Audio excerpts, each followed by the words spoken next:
자리에 앉겠습니다.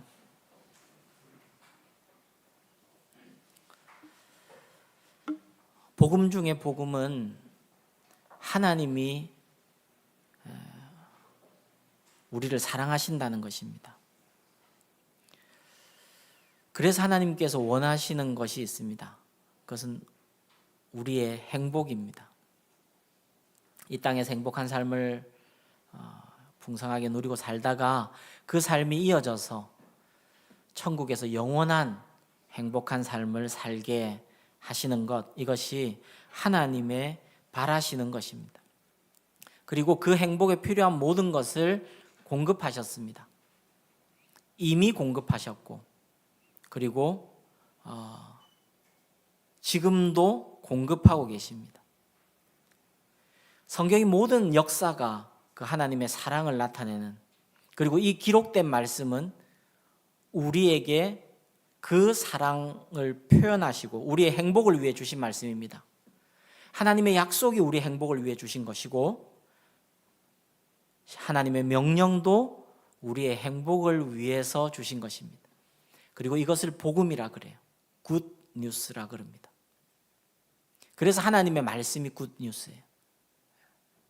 우리가 이 안경으로 우리의 행복을 위해 주신 약속을 만나든 명령을 만나든 우리의 행복을 위해 주신 것이라는 안경이 우리에게 좀 필요합니다.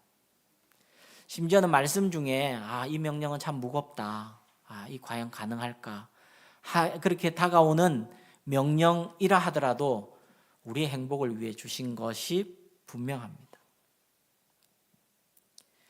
저는 마태복음 24장에 있는 말씀, 신앙이 어릴 때는 그냥 읽어 넘어가는 말씀, 혹은 이게 가능한가, 무겁기만 한 말씀이었다 할 수 있습니다. 정직하게 하나님 앞에 선다면 말씀을 그냥 우리가 읽어 나가니까 우리가 좀 마음에 담지도 못할 때가 많으니까 넘어갔지만, 그냥 읽어보면 무겁다 이런 생각이 드는 말씀이 24장에 있는 말씀이죠. 예수께서 이르시되 내 마음을 다하고 목숨을 다하고 뜻을 다하여 주 너의 하나님을 사랑하라.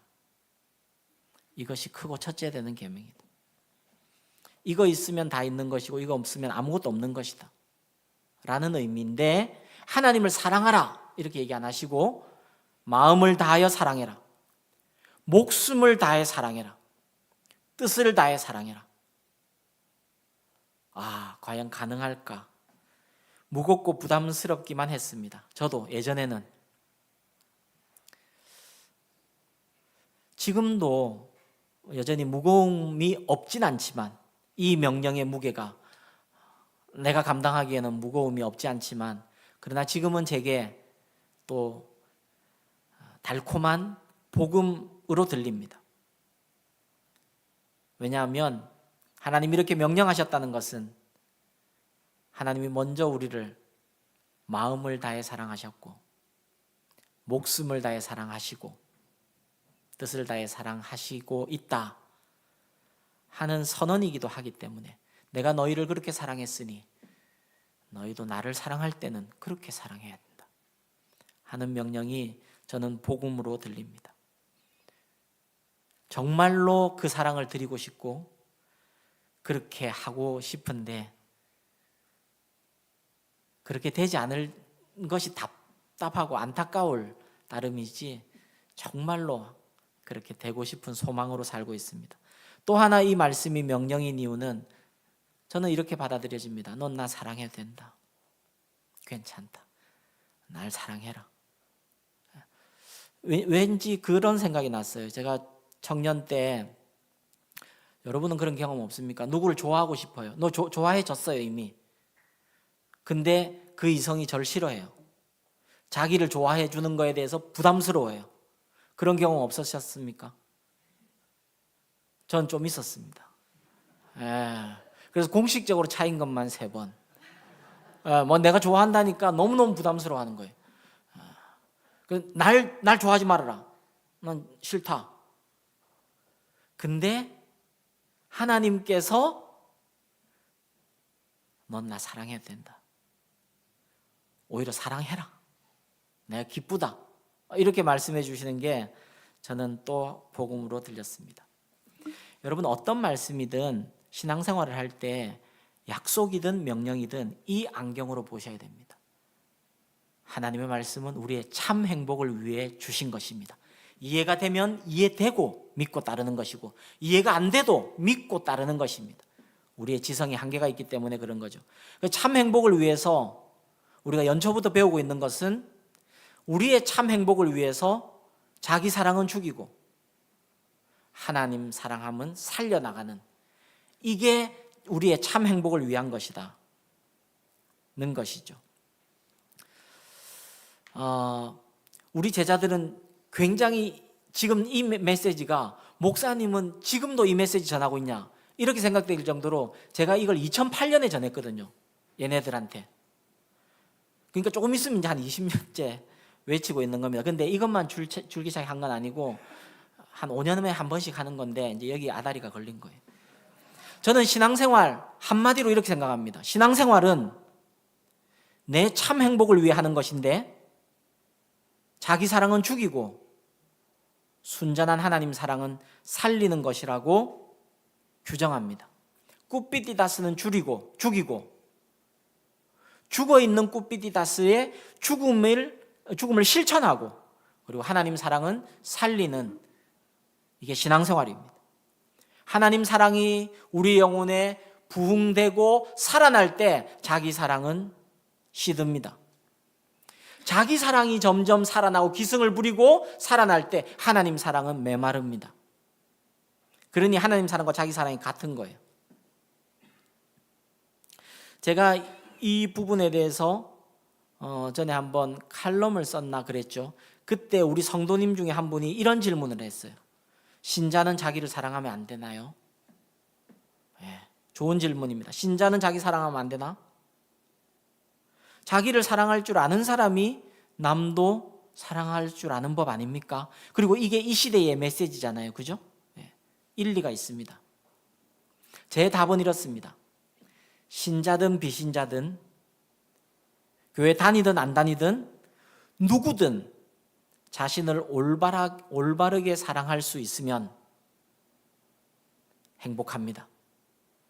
문제는 올바르게 사랑하지 못하는 본성이 우리에게 있다는 것인데, 올바르게 사랑할 수 있다면 행복합니다. 이걸 일반은총이라고 저는 불러요. 누구나 그래요. 하나님의 자녀든 그렇지 않든. 근데 하나님의 자녀에게는 올바르게 사랑할 수 있는 길을 열어주셨습니다. 저는 이걸 특별은총이라고 불러요. 순전한 하나님 사랑을 이미 주셨습니다. 아들을 주셨습니다. 창조하셨습니다. 섭리하고 계십니다. 이미 주셨습니다. 그리고 지금도 주고 계십니다. 함께 하십니다.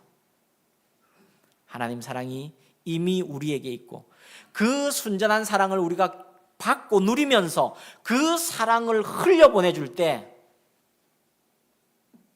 모두가 사는데, 먼저 그 사랑으로, 하나님의 눈으로, 하나님의 선언으로, 하나님의 사랑으로 나를 품는 것이, 그게 건강한 자기 사랑이에요. 여러분, 은혜 받을 때 그랬죠. 하나님의 눈으로 날 볼 수 있었잖아요.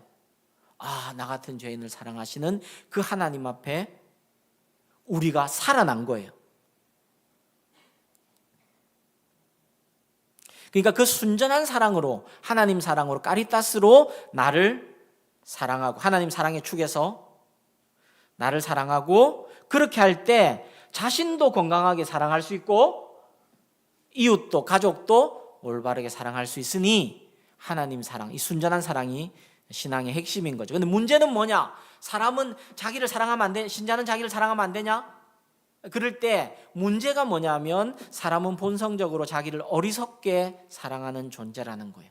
당장 편한 대로, 당장 그냥 하고 싶은 대로, 당장, 그게 육체적인 본성이라 그러고, 성경은 육신이라고 부르고 옛자라고 부르는 거예요. 어리석은 자기 사랑이 유욕적 자기 사랑이고, 굽비띠 땄습니다. 이기심입니다. 교만입니다. 게으름입니다. 쾌락과 정욕입니다. 이게 처음에는 단 것 같아도 이 열매가 계속 맺히면 어떻게 된다고요? 죽음이 오는 거죠. 갈등이 오고요, 싸움이 오고요, 분열과 분쟁이 오는 거예요. 생명이 죽어나가는 게 느껴져요. 그렇죠? 예. 게으름, 왜 게으릅니까? 당장 편하기 때문에 게으른 거예요. 그런데 그 게으름으로 내 영혼의 생명이 빠져나가는 게 느껴지잖아요. 제가 칼럼에 오늘 이 내용을 썼더니 우리 오재환 성도님께서 홈페이지에 댓글을 다셨어요. 그 내용이 너무 좋아서 제가 좀 읽어드리려고 그래요. 그냥 읽어드릴게요. 이 나이 되고 이제 65세가 되시고 몸이 아픈 중환자가 되어 보니까 두 종류의 사랑을 조금은 알 수 있을 듯하다. 거창하게 까리타스와 꾸피디타스로 구별하지 않아도, 또 하나님 사랑과 자기 사랑으로 구분하지 않아도 언제부턴가 두 종류의 사랑을 알 수 있게 되었고, 실제 상황에 적용 또한 가능하다는 점을 알게 되었다. 구분 없이 살아왔었는데 언젠가부터 구분도 할 수 있게 되었다. 죽음의 고비를 몇 번이나 넘기고 어떤 때는 죽어 있는지 살아 있는지 모를 정도의 극한 고통과 두 눈조차 뜰 수 없을 정도로 온몸에 힘이 1도 없는 컨디션이 겹칠 때 한없이 아래로 밑으로 내려가다가 정신이 돌아오면, 그때 이기심, 교만, 게으름, 쾌락, 정욕 이런 것들을 생각하기만 해도 머리가 아파오면서 컨디션은 악화되기 시작했다. 이기심이 일어나면 자존감이 떨어지고, 교만이 올라오면 비겁해지고, 게으르면 잉여 인간이 된 것 같다. 반면에 이타심을 떠올리면 작은 것이라도 줄 때 기분이 좋아지고, 겸손을 떠올리면 마음이 한없이 편안해진다. 부지런함을 떠올리면 그 결과의 행복함이 그득해지고, 쾌락과 정욕보다 하나님이 주시는 기쁨과 웃음을 찾으면 그것이 곧 은혜처럼 다가온다. 제가 신학적으로 얘기했다면 굉장히 실천적으로 잘 쓰신 글이라 제가 읽어드렸습니다. 그러니까 문제는 뭐예요? 신자는 자기를 사랑하면 안 되나요? 아니요, 자기를 올바르게 사랑할 줄 알아야죠. 내 육신의 본성대로 사랑하면 안 되는 거예요. 여러분, 쾌락이 모든 걸 망치는 것이잖아요. 근데 기쁨이 나를 살리는 거잖아요. 모든 열매가 마찬가지입니다. 겉으로 보이는 게 비슷해도 그 뿌리가 순전한 자기 사랑이면, 순전한 하나님 사랑이면 모두를 살립니다. 그러나 유욕적 자기 사랑이면 모두를 죽입니다. 모든 죄의 뿌리는 어거스틴의 말대로 자기 사랑입니다. 그리고 죄의 열매는 사망입니다. 그래서 저는 올바르게 자기를 사랑하기 위해서 하나님 사랑을 배워야 된다는 거예요. 하나님을 사랑해야 합니다. 그 순전한 하나님 사랑 축에서 자기를 사랑하는 것이 건강한 사랑인 것이, 우리가 일평생 배워야 하는 것이, 그러므로 순전한 하나님 사랑을 배우고 내게 주신 사랑을 배우고 그 사랑으로 실천하는 걸 배우는 것, 일평생 배워야 되는 거예요. 배우고 실천하고 훈련해야 됩니다. 자기 사랑을, 유욕적 자기 사랑을 죽이고 그걸 실천하는 것, 일평생 배우는 것이고, 그게 신앙생활입니다.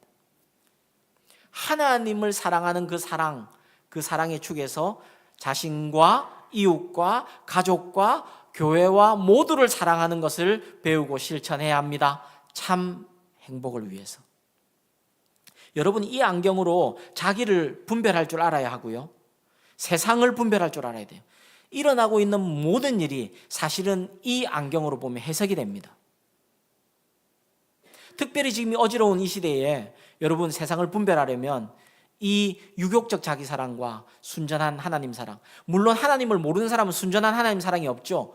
그러니 그들이 진짜 이웃을 위하는지, 진짜 국민을 위하는지 그 순도를 보고 분별해낼 줄은 적어도 알아야 된다는 거예요. 저는 지난주와 오늘 그래서 하나님을 사랑함을 잘하게 하는 것을 배우고 있는데, 하나님을 사랑하는 게 참된 행복이다. 무거운 율법과 명령이 아니라 저는 축복합니다. 여러분 할 수만 있다면 여러분 갈수록 더 주님을 사랑하게 되기를 축복합니다. 그것만큼 복이 없습니다. 제가 목사라서 얘기하는 게 아니에요.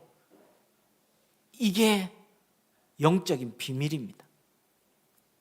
여러분 남은 생애가 얼마가 있든 간에 어제보다 오늘, 이전보다 더 주님을 사랑하게 되는 우리 성도들 다 되시기를 주님의 이름으로 축원합니다. 그게 복입니다. 하나님을 사랑하는 게 복입니다. 지난주에 읽어드렸듯이 오늘도 제가 적어드렸는데 그 요약지에 보면 리차드 백스터의 글을 적었습니다. 하나님을 사랑하는 마음이 천국의 시작입니다. 지상에서부터 그분을 사랑함으로 천국의 기쁨을 미리 맛보라고 얘기하는 것입니다. 하나님만 쫓아고 하나님 사랑하라는 게 아니에요. 하나님 사랑할 때 우리에게 진짜 기쁨이 임하게 되는 것입니다. 존 버년도 이렇게 말씀하셨습니다. 하나님의 사랑이 영혼을 붙들 때, 하나님의 사랑이 내 영혼을 붙들고 있으면 어떤 죄도 나를 무너뜨릴 수 없습니다. 어떻게 하면 하나님 사랑이 자랄 수 있는가? 지난주에는 하나님을 알아갈 때, 알아갈수록 하나님 사랑이 자라고요. 또 하나님의 사랑을 배우고 묵상하고 누릴 때 우리 하나님을 향한 사랑이 자란다 했는데, 오늘은 하나님을 사랑하는 자의 복을 알고 사모할 때, 이 주제를 전하고 싶었어요. 여러분 하나님 사랑하는 자에게 복이 있습니다. 그 복을 알게 될수록 우리는 더 사모하게 돼요. 그럼 하나님 사랑이 자라는 거예요. 하나님 사랑은 내가 사랑해야지 한다고 되는 건 아닙니다. 하나님의 은혜가 필요하고 우리가 구하고 또 순종하고 이런 것들이 필요한 거예요. 여기서 말하는 하나님의 사랑, 성경이 말하는 하나님 사랑은 단순히 감정적인 것과 열정을 얘기하는 것만은 아닙니다. 온전한 헌신과 순종, 전인격적인 순종을 하나님 사랑이라고 부르는데, 어떻게 하면 하나님 사랑하는 자의 복을 더 배울 수 있을까? 오늘 본문에서 제가 두 가지를 뽑았고, 그리고 성경 전체에서 그냥 요약해서 세 가지를 뽑았는데, 두 가지만 다룰 생각이고요. 세 가지는 여러분 그냥 집에 가서 묵상해 보시도록 제가 해드렸습니다. 첫 번째, 하나님을 사랑하는 자의 복, 하나님 사랑하는 자가 받는 복. 첫 번째는 하나님의 사랑을 받는다는 것입니다. 하나님을 사랑하는 자가 하나님의 사랑을 받습니다. 오늘 본문 21절, 23절 제가 읽어드릴게요. 나의 계명을 지키는 자라야 나를 사랑하는 자니, 나를 사랑하는 자는 내 아버지께 사랑을 받을 것이요. 23절, 예수께서 대답하여 이르시되 사람이 나를 사랑하면 내 말을 지키리니 내 아버지께서 그를 사랑하실 것이요. 좀 설명이 필요합니다. 하나님은 우리를 사랑하십니다. 아까 말씀드린 대로 우리가 느끼든 느끼지 못하든 사랑하십니다. 이건 마치 우리가 공기를 느끼든 느끼지 못하는 공기가 우리 가운데 있는 것처럼, 영적인 리얼리티는 뭐냐면 여러분이 느끼든 느끼지 못하던 하나님은 여러분을 사랑하십니다. 그런데 그 하나님의 사랑을 느끼고 경험하는 것은 또 다른 차원의 문제입니다. 질문입니다. 하나님이 여러분을 사랑하시는 걸 여러분 믿으시죠? 믿으시죠? 근데 느끼고 있습니까? 예. 아멘에 복 있는 분입니다. 그러나 느끼지 못하는 경우도 우리에게 있는 게 인간의 실존이잖아요. 하나님이 여러분을 사랑하시는 걸 느낄 때가 근데 언제였어요? 성경은 이렇게 얘기하는 거예요. 너희가 하나님을 사랑할 때, 이렇게 얘기하는 거예요. 그때 특별한 주관적인 하나님의 사랑이 우리 가운데 경험되는 거예요. 이게 하나님의 공의입니다. 이게 하나님의 질서예요. 하나님은 공기처럼 우리 가운데 사랑으로 계세요. 그런데 우리가 하나님을 사랑함으로 나아가면 하나님의 사랑이 내게 나타나는 겁니다. 이게 성경의 비밀입니다. 그 하나님의 사랑을 느끼고 그 하나님의 사랑을 경험하는 것은 우리가 하나님을 사랑하는 한 걸음 한 걸음 속에서 경험되는 것이에요. 우리는 이렇게 생각하곤 합니다. 저도 예전에는 그렇게 생각했었습니다. 오늘 정리가 되면 좋겠는데 저는 이렇게 생각하곤 했었어요. 하나님을 나 사랑하고 싶은 건 사실이에요. 근데 사랑이 잘 안 돼. 하나님 사랑을 먼저 받아봐야지 내가 사랑을 할 수 있겠지. 하나님 사랑으로 채워져야지 내가 하나님을 사랑할 수 있는 거 아닌가. 충분히 경험해야 내가 하나님을 정말로 사랑할 수 있을 텐데 난 지금 하나님의 사랑이 느껴지지가 않아. 그러니 나 하나님 사랑할 수가 없어. 무슨 뜻인지 아시겠습니까? 우리 생각은 어떠냐면 하나님 사랑이 내게 더 부어지면 내가 하나님 사랑으로 더 나아갈 수 있겠습니다. 틀린 건 아닌데 성경은 순서가 바뀌어야 된다고 얘기하는 거예요. 이렇게 얘기하는 거예요. 성경은 이렇게 하나님 사랑은 이미 와 있습니다. 이미 와 있습니다. 그걸 우리가 알고 배우고 믿고 그리고 하나님 사랑으로 한 걸음 가는 겁니다. 한 걸음 갈 때 한 걸음만큼의 하나님의 사랑이 내게 임하는 거예요. 이게 성경의 하나님의 질서라고 설명하는 것이에요. 기억하셔야 합니다. 하나님을 사랑할 때 하나님의 특별한 사랑을 받습니다. 이건 율법이 아닙니다. 잠언 8장 17절에도 이렇게 얘기합니다. 나를 사랑하는 자들이 나의 사랑을 입는다. 나를 간절히 찾는 자가 나를 만날 것이다. 여러분 영적으로 이 비밀은 다 통하는 것입니다. 하나님은 언제나 우리와 함께 계시는데 하나님을 만나는 사람은 누굽니까? 하나님을 간절히 찾는 사람입니다. 이게 하나님의 공의입니다. 하나님은 우리를 사랑하십니다. 그런데 그 사랑을 경험하는 자는 누굽니까? 하나님을 사랑하는 자입니다. 근데 그 사랑은 어떻게 하는 게 하나님 사랑이라 그래요? 오늘 본문에 보면 말씀을 지키는 거예요. 말씀을 지키는 거예요. 이건 조금 이따 얘기하기로 하고, 두 번째, 하나님을 사랑하는 자가 받는 복. 두 번째는 하나님이 그의 삶에 임재하신다는 것입니다. 임재하신다.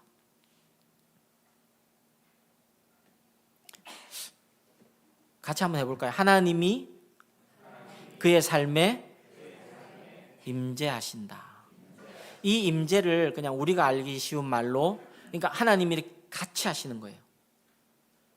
좀 쉬운 말로 제가 간섭하신다, 역사하신다, 이렇게 또 한번 적어봤어요. 오늘 본문 21절 23절 다시 제가 같은 본문 읽겠습니다. 나의 계명을 지키는 자라야 나를 사랑하는 자니 나를 사랑하는 자는 내 아버지께 사랑을 받을 것이요, 나도, 같이 읽겠습니다. 나도 그를 사랑하여 그에게 나를 나타내리라. 23절 예수께서 대답하여 이르시되 사람이 나를 사랑하면 내 말을 지키리니 내 아버지께서 그를 사랑하실 것이요, 같이 우리가 그에게 가서 거처를 함께 하리라. 하나님을 사랑하는 자에게 주시는 특별한 복이 있는데 특별한 임재입니다. 하나님의 간섭입니다. 막을 걸 막아주시고 열 걸 열어주시는 거예요. 하나님의 역사입니다.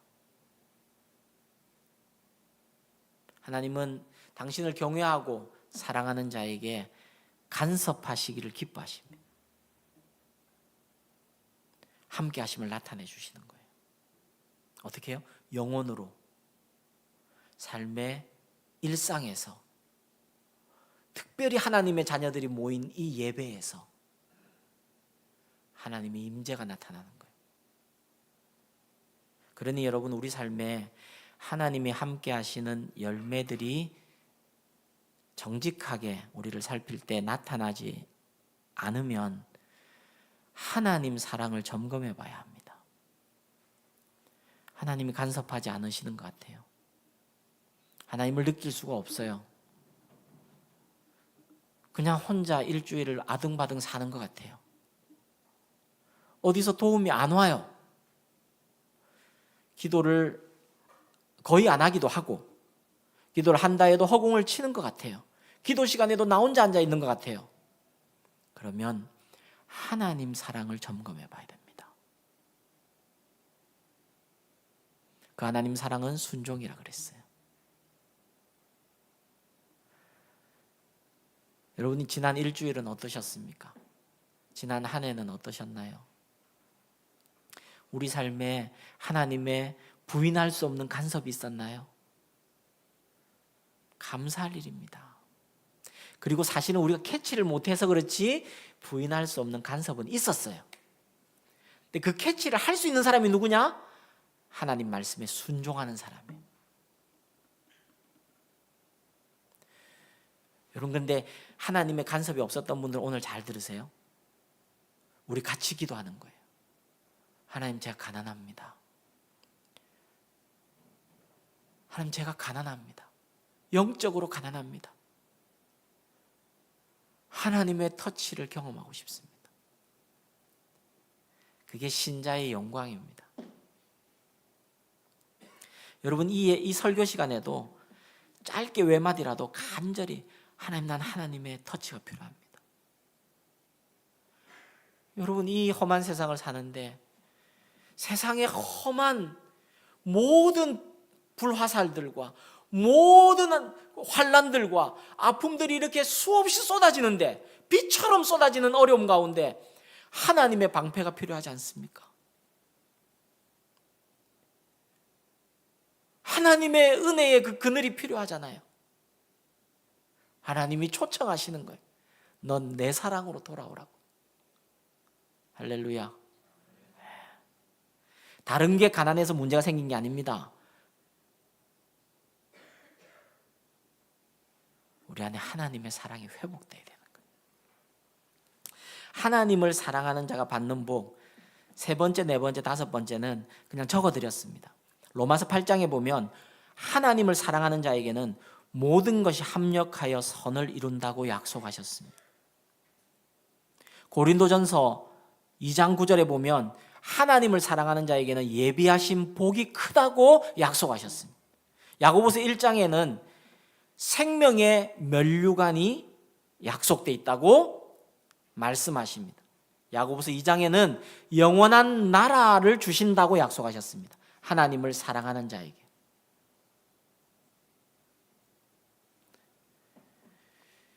그리고 이 땅, 천국뿐 아니라 이 땅에서도 승리한다고 출애굽기, 신명기, 시편에서 말씀하고 계십니다. 저는 우리 성도님들에게, 또 오늘 정말 오랜만에 본 우리 제자들에게, 또 우리 박 집사님 가족들에게 주님의 이름으로, 주님의 마음으로 부탁드리고 싶습니다. 우리 교회의 표가 25년의 목표가, 우리는 표가 따로는 없지만 목표가 신앙생활 제대로 하자는 것입니다. 우리가 개척하고 맞는 새해는 올해가 처음입니다. 예배당만 지어놓으면 성도님들이 막 몰려올 줄로 생각을 했던 때도 있습니다, 제가. 그래서 여러분 모르시겠지만 요 제일 앞에 자리 있잖아요. 여기 밑에는 서랍 같은 게 있습니다. 이렇게 수납할 수 있는. 거기에 만약에 너무 많이 밀려오면 등록하기 위해 서약을 받자, 신앙생활 똑바로 하겠다고, 그 밑에 깔려 있어요 지금. 한 장도 못 썼다, 이제 이렇게. 왜냐하면 이걸 내밀면 교회 등록을 안 할 것 같은 거예요. 이미 오신 분들도 안 할 것 같은. 그래서 일단 근데 그렇게 1년이 갔습니다. 하나님이 우리에게 원하시는 것은 기초부터 제대로 닦자 하는 것이 아닌가, 저는 그렇게 생각을 해서 2025년에 신앙생활 제대로 하는 것, 기초부터 그냥 어린아이가 되어서 그냥 기초부터 하자. 여러분, 그래도 우리 교회는 그런 열매와 증거가 많은데 기초 제대로 하면 삶 변합니다. 신앙생활 제대로 하자, 그 권면 드리고 싶습니다. 올 한 해 신앙생활 제대로 하는 모든 성도들 되시기를, 그 결단하시는 오늘이 되시기를 축복합니다. 교회를 왜 다니는 겁니까? 한 가지 목표입니다. 교회를 왜 다니는 겁니까? 신앙생활 제대로 하기 위해 다니는 겁니다. 우리 교회는 딱 이렇게 정리하고 끝입니다. 다시 기억하십시오. 우리 교회 왜 다니십니까? 신앙생활 제대로 하기 위해 다니는 겁니다. 신앙생활 제대로 하는 게 가장 복이라고 믿기 때문입니다. 근데 일반적으로는 교회 왜 다닙니까? 사람들이. 신앙생활 올바로 하는 것도 있는데 그게 점점 희색이 되고, 뭐 때문에? 사람들이 있으니까, 인정도 좀 받으니까, 소위 직분으로 승진도 좀 하니까, 보람도 느끼니까, 이 봉사 저 봉사 하면서 보람도 좀 느끼니까 그 사람들 좋아요. 근데 사람이 다 좋나요? 아니, 자녀들도 내 마음 같지 않을 때가 많잖아요. 그러면 관계가 어려워져요. 그럼 어떻게 해요?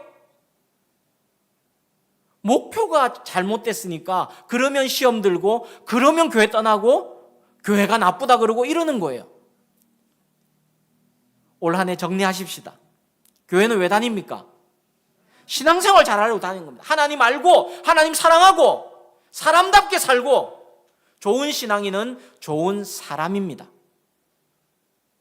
상식이 있고, 예의가 있고, 자기를 희생할 줄도 알고, 하나님이 주신 꿈을 위해 소망 가운데 인내하며 갈 줄도 알고, 이익을 위해 살지 않고, 유익을 위해 살지 않고 의로움을 위해 사는 신앙생활 제대로 하는 것이 교회입니다.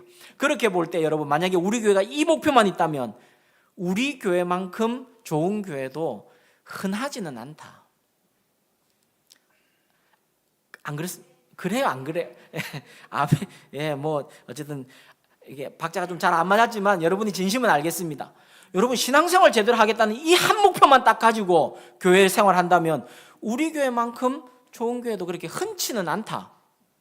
아멘 하라고 내가 한 번 더 얘기해 드렸는데, 할렐루야. 물론 우리가 신앙생활을 제대로 하기에 우리의 삶이 무거운 게 사실이에요. 세상 삶이 녹록하지가 않아요. 우리 각자의 삶에 어려움들이 있어요. 현실이 버거울 때가 많습니다. 현실이 무겁습니다. 저도 압니다. 전 정말로 이해합니다. 여러 고민들이 있습니다. 염려들도 있어요. 아픔이 많습니다. 걱정과 두려움이 있습니다. 경제적인 어려움이 있습니다. 건강의 이슈도 있습니다. 미래에 대한 염려도 있어요. 막막함도 있고요. 숨이 턱에까지 차올라서 버티지 못할 것 같을 때도 있습니다. 이것들이 당장 눈앞에 있는 이것들이 너무 무거워 보여서 이게 해결이 안 되면 신앙생활 올바로 이렇게 매주 하는 게 큰 의미가 없어 보일 때도 있습니다. 저도 이해합니다. 그러나 여러분, 하나님을 믿으십시오. 그리고 저를 믿고 이제부터는 신앙생활 잘하는 것이 가장 나의 우선 목표다. 그렇게 결단하는 아침이 되기를 축복합니다. 하나님을 사랑하고 자기 사랑을 죽이는 길을 배우고 실천하십시오. 정말로 분명히 점점 제자리를 찾아가는 것을 경험하게 됩니다. 그게 신앙의 비밀입니다. 지금 있는 게 너무 무거워서 하나님 이걸 치워주셔야 내가 그래도 뭘 좀 하자, 신앙생활이라도 하죠, 이런 생각이 들 때마다 하나님을 믿으십시오. 먼저 그의 나라와 의를 구하면 이 모든 것이 우리에게 주어진다고 약속하셨습니다. 그렇게 믿자는 게 아닙니다. 그렇게 될 것입니다. 즉각은 아니지만 우리 생각보다 훨씬 빨리 점점 더 자리를 찾게 될 것입니다. 여러분, 샘물이 아무리 약하고 미약해 보여도요, 샘물이 살아만 있으면요, 샘이 퐁퐁 나는 그 연약한 몸부림을 통해서도 물은 정화됩니다. 점점 제자리를 찾게 될 것입니다. 어떻게 하는 게 하나님 사랑하는 것입니까? 21절부터 24절에 보면 의도적으로 반복하고 계신 게 있어요. 예수님 말씀인데요, 나의 계명을 가지고 지키는 자가 나를 사랑하는 자다. 사람이 나를 사랑하면 내 말을 지키게 될 거다. 나를 사랑하지 않은 사람은 내 말을 지키지 않는다. 결국 뭐예요? 하나님의 말씀이에요. 계명을 지키는 게 하나님 사랑하는 겁니다. 말씀이 저와 여러분의 올해 우선순위가 되십시다. 말씀 정리하겠습니다. 주님의 마음으로 명령합니다. 여러분의 영혼에 권면합니다. 말씀을 사랑하십시오. 말씀을 사랑하십시오. 말씀을 가까이 하십시오. 말씀에 시간을 들이십시오. 시간을 들이지 않으니 사랑하지 못하는 겁니다. 말씀을 가까이 하고 말씀을 사랑할 때 하나님을 향한 사랑이 자라는 것입니다. 말씀 듣고 깨닫기를 즐거워하십시오. 마음에 품고 순종하십시오. 한 절이라도 순종하십시오. 그런데 신앙생활이 건강하려면 두 날개가 필요한데 한 날개가 말씀이라면 그래서 기도가 필요한 거예요. 여러분, 이것도 그냥 간단히만 설명드릴게요. 말씀을 지키려면 반드시 기도를 통해 능력이 공급돼야 됩니다. 말씀 지키고 싶어도 내 영혼이 안 움직여요. 내 영혼의 근력과 힘이 있어야 말씀을 지킬 수 있는 겁니다. 근데 그 능력은 어디로 오나고요? 기도로 오는 거예요. 여러분, 오늘 예배 드릴 때도 또 이번 설 연휴 때도 여러분 한번 연습해 보세요. 짧게 10초라도 간절히 하나님 도와주세요. 한번 따라해 보겠습니다. 하나님 도와주세요. 하나님 도와주세요. 간절히 짧게라도 기도해 보세요. 하나님의 도움이 5분 안에 옵니다. 해야 하는 것을 하려면 영적인 근육과 능력이 필요한데 기도가 말랐으니 그게 안 되는 거예요. 해야 되는 건 알아요. 못 해요. 하지 말아야 되는 거 알아요. 못 해버리는 거예요. 왜요? 기도가 말라서 그런 거예요. 기도와 말씀에 여러분의 시간을 쓰십시오.